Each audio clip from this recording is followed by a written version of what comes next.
Hello my dear students, welcome to Terence class. आज आपके लिए लेकर आया हूँ क्लास 11th की ज्योग्राफी बुक से chapter number 3 interior of the earth. और इस वीडियो में मैं डिस्कस करने वाला हूँ आपके साथ सिर्फ मल्टीपल चॉइस क्वेश्चंस और ये पार्ट 1 है। So look at the very first question here. आपको बताना है why the interior of the earth can be understood by indirect evidences, यानी क्या रीज़न है कि अर्थ के इंटीरियर को समझने के लिए हमें इनडायरेक्ट एविडेंसेस की ज़रूरत होती है। तो क्वेश्चन में जो ऑप्शन गिवन है, look at the very first option, because the interior of the earth is very big. और सेकंड है because no one has any technology. और थर्ड ऑप्शन है because no one has ever try to know about it. और fourth option है because neither any one has or nor any one can reach the interior of the earth. तो यही एक ऐसा reason हो सकता है जिसमें लगता है कि इनडायरेक्ट एविडेंसेस की हमें ज़रूरत पड़ती है अगर हमें अर्थ के इंटीरियर को समझना है। तो आपको क्या लगता है बच्चों, राइट आंसर होना चाहिए? तो बच्चों यहाँ पर राइट आंसर है option D, because neither any one has or nor any one can reach the interior of the earth. So अब चलते हैं क्वेश्चन नंबर 2 के लिए। क्वेश्चन नंबर 2 है what is the radius of the अर्थ। आपको बताना है अर्थ के रेडियस कितना है, क्या है वो। ऑप्शन ए है इट इज़ 6370 किलोमीटर, या सेकंड है 6576 किलोमीटर, 6783 किलोमीटर और 6730 kilometre. So what do you think the right answer will be? तो बच्चों यहाँ पर जो राइट आंसर है वो है option A, it is 6370 kilometre. अब चलते हैं क्वेश्चन नंबर 3 के लिए। क्वेश्चन नंबर 3 है the configuration of the surface of the earth is largely A product of the processes operating in the dash of the अर्थ। अब आपको यहाँ ब्लैंक को फिल करना है राइट वर्ड के साथ, यानी जो कॉन्फ़िगरेशन है अर्थ के सरफेस की वो किस चीज़ की प्रोडक्ट होती है, ये कौन सी प्रोसेसेस की प्रोडक्ट होती है जो ऑपरेट करती हैं कहाँ पर। तो ऑप्शन आपके सामने है इंटीरियर ऑफ द अर्थ या फिर हम कहें एक्सटीरियर ऑफ द अर्थ। तो बच्चों यहाँ राइट आंसर क्या होना चाहिए? तो बच्चों यहाँ पर राइट आंसर है operating in the interior of the earth, यानी अर्थ के अंदर जो पार्ट है उनकी हम बात कर रहे हैं सभी के बारे में, क्योंकि ये चैप्टर भी जो है इसी से रिलेटेड है। अब चलते हैं क्वेश्चन नंबर 4 के लिए। If no one can reach the centre of the earth, यानी अगर कोई अर्थ के डेप्थ में उस सेंटर पे नहीं जा सकता, then on what our knowledge about the interior of the earth based, यानी किस पर जो है हमारी नॉलेज जो है वो अर्थ को लेकर बेस है, यानी उसका बेस क्या है उस नॉलेज का। तो ऑप्शन आपके सामने है ओल्ड बुक्स या फिर एस्टिमेट्स या फिर इन्फ्लुएंसेस या कहीं बोथ बी एंड सी, दोनों ऑप्शन यहाँ करेक्ट होंगे। तो बच्चों यहाँ पर राइट आंसर है बोथ बी एंड सी, यानी option D is the correct answer. Estimate से भी हम आइडियाज़ भी लगाते हैं, कुछ इन्फ्लुएंसेस भी होते हैं, तो इसकी वजह से हमें थोड़ा सा अर्थ को समझना ईजी होता है। And influences we can say conclude. So next चलते हैं अब नेक्स्ट क्वेश्चन नंबर 5 के लिए। What is the most easily available solid earth material, जो सबसे सॉलिड अर्थ मटेरियल अवेलेबल है और वो भी ईजिली, तो वो कौन सा है? ऑप्शन आपके सामने है सरफेस रॉक और the rocks we get from mining area, only A या फिर कहीं बोथ ए एंड बी, दोनों ही करेक्ट है यहाँ पर। तो बच्चों यहाँ पर राइट आंसर है option D, both A and B are correct, यानी सरफेस रॉक भी उसका एग्जाम्पल है और the rocks we get from mining areas. अब चलते हैं क्वेश्चन नंबर 6 के लिए। What is the depth of the gold mines in Africa, यानी अफ्रीका में गोल्ड माइंस की डेप्थ कितनी है? ऑप्शन आपके सामने है 2 to 3 किलोमीटर, 3 to 4 किलोमीटर या फिर 4 to 5 किलोमीटर या 5 to 6 किलोमीटर। तो बच्चों यहाँ करेक्ट आंसर है 3 to 4 किलोमीटर जो है वो डेप्थ है उनकी। अब चलते हैं क्वेश्चन नंबर 7 के लिए। Why is it very difficult to go beyond the depth of 3 to 4 kilometre in the gold mines of South Africa. अब देखिए, जब हम अर्थ की डेप्थ में 3 से 4 किलोमीटर तक चले जाते हैं, लेकिन उससे ज़्यादा डीप जाना मुश्किल किस लिए है? तो ऑप्शन आपके सामने है lack of knowledge, lack of technology, no one is willing to go, या कहीं it is very hot at that depth. तो बच्चों यहाँ पर राइट आंसर है it is very hot at that depth, यानी option D is the right answer.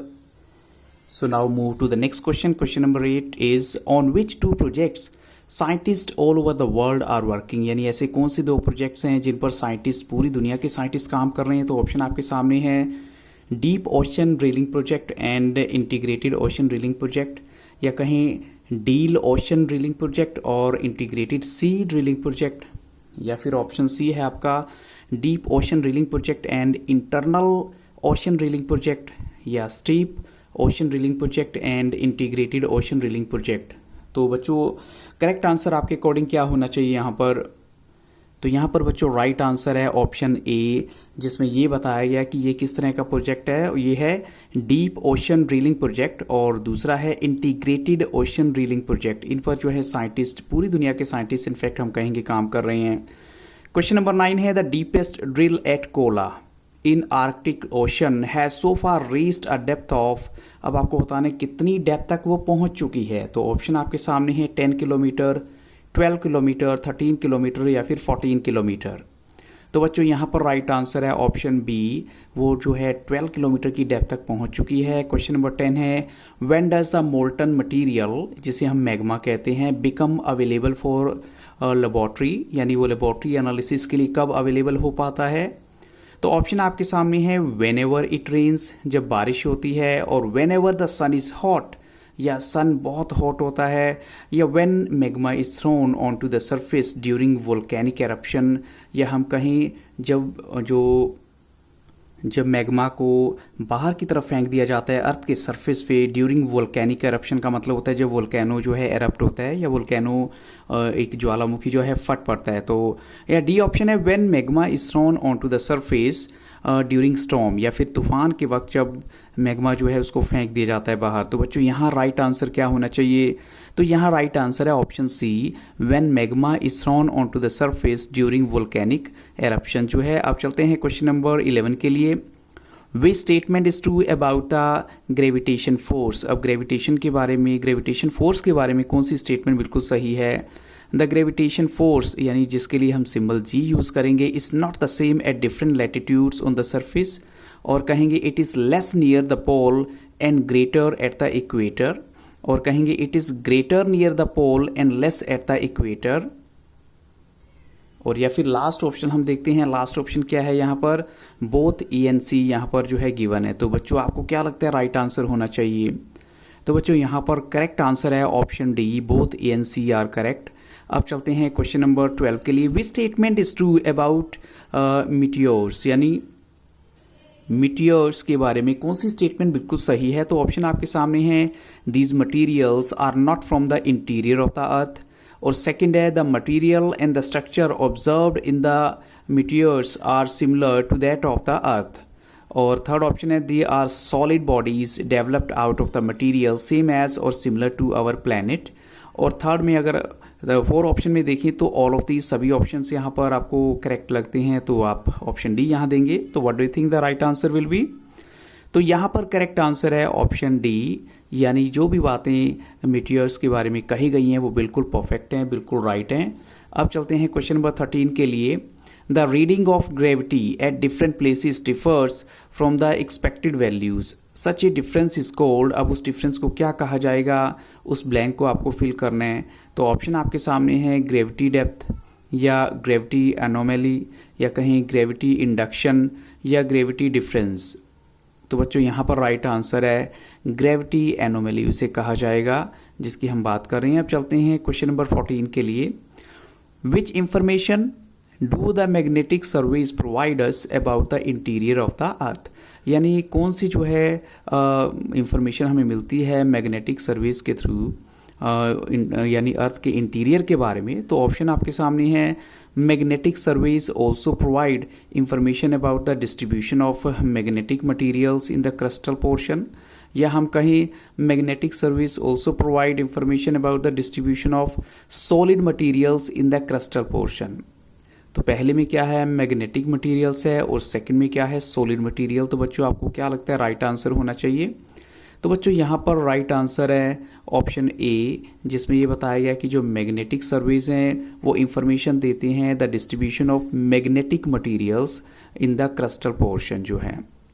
अब चलते हैं क्वेश्चन नंबर 15 के लिए। The earthquake occurs due to the release of energy, लेकिन जो पॉइंट जहाँ एनर्जी रिलीज होती है उसे क्या कहा जाता है?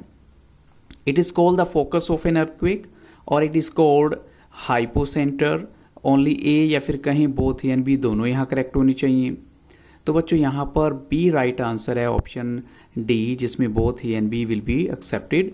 अब चलते हैं क्वेश्चन नंबर 16 के लिए। What is a fault? Fault actual में क्या है? A sharp break in the crystal rocks, या कहेंगे a sharp slope in the crystal rocks. अब दोनों में से एक आंसर बच्चों करेक्ट है, तो क्या है वो right answer?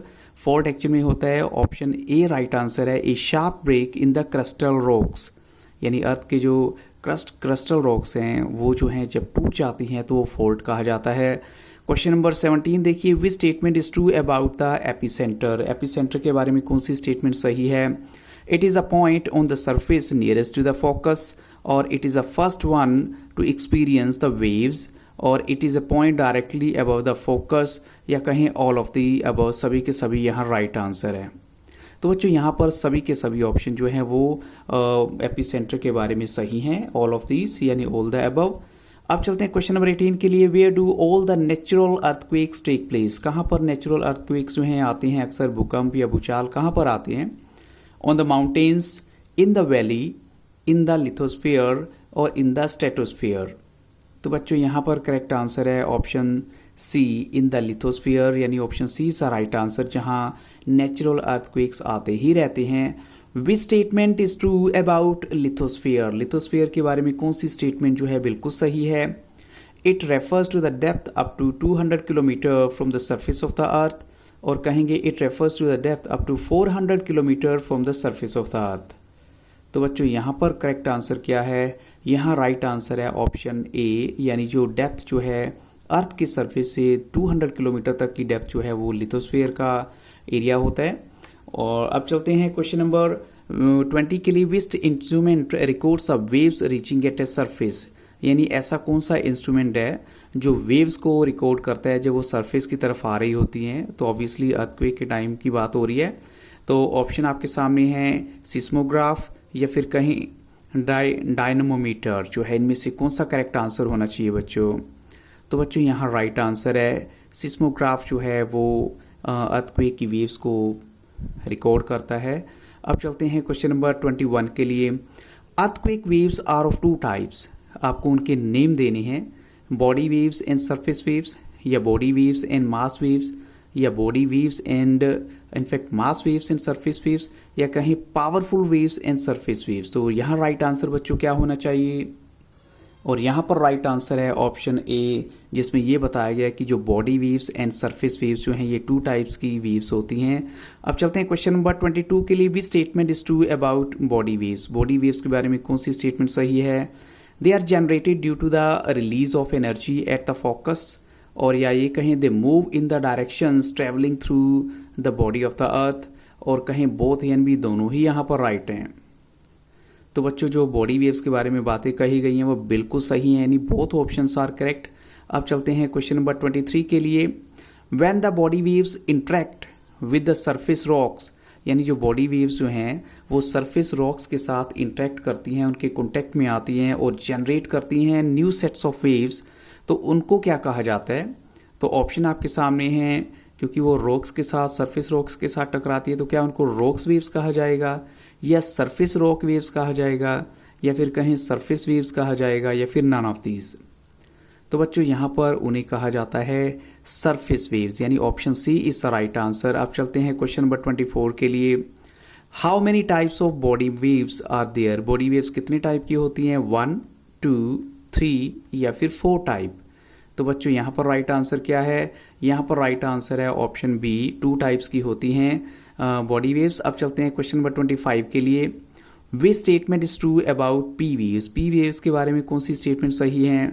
They move faster and the first to arrive at the surface, या कहें they are similar to the sound waves, या हम ये कहें they travel through gaseous liquid and solid materials, यानी हर जगह से वो ट्रैवल कर सकती हैं, या कहें कि ऑल ऑफ दीज, यानी सारे ऑप्शन ही उनके बारे में जो कहे गए वो बिल्कुल करेक्ट हैं। तो बच्चों यहाँ राइट आंसर है ऑल ऑफ दीज, यानी सभी के सभी ABC ऑप्शन जो हैं उनके बारे में कहे गए वो बिल्कुल सही हैं, करेक्ट हैं। Question 26। Which statement is true about S waves? S waves के बारे में जो कही गई बात है वो कौन सी सही है? It is called as secondary waves, और ये कहेंगे they travel through gaseous liquid and solid materials, और they can travel through only solid material, या कहीं both A and C will be correct here, यानी विल बी करेक्टेड, यहाँ दोनों में से जो है। तो बच्चों यहाँ पर राइट आंसर है option D, both A and C जो है वो करेक्ट है, यानी it is called as secondary waves और they can travel through only solid material. अब चलते क्वेश्चन नंबर 27 के लिए। भी statement tells true about the surface waves, यानी कौन सी स्टेटमेंट सरफेस वेव्स के बारे में सही है। The surface waves are the last to report on the seismograph, यानी सीस्मोग्राफ जो वेव्स को रिकॉर्ड करता है उसमें सबसे लास्ट पे ये रिकॉर्ड होती हैं। और सेकंड है these waves are most destructive. और थर्ड ऑप्शन है they cause displacement of rocks and cause collapse of structures, या कहीं ऑल ऑफ दीज, यानी सभी के सभी स्टेटमेंट इनके बारे में जो कही गई हैं वो सही हैं। तो बच्चों यहाँ पर राइट आंसर है ऑल ऑफ दीज, यानी सभी स्टेटमेंट जो कही गई हैं वो करेक्ट हैं इनके बारे में। तो इन्हीं क्वेश्चंस के साथ इस पार्ट को यहाँ स्टॉप करूँगा, but I will bring the other part tomorrow. So keep on watching तरह से क्लासेज। और अगर आपको वीडियो अच्छा लगा हो तो लाइक शेयर और सब्सक्राइब करना मत भूलिएगा। Have a very nice day.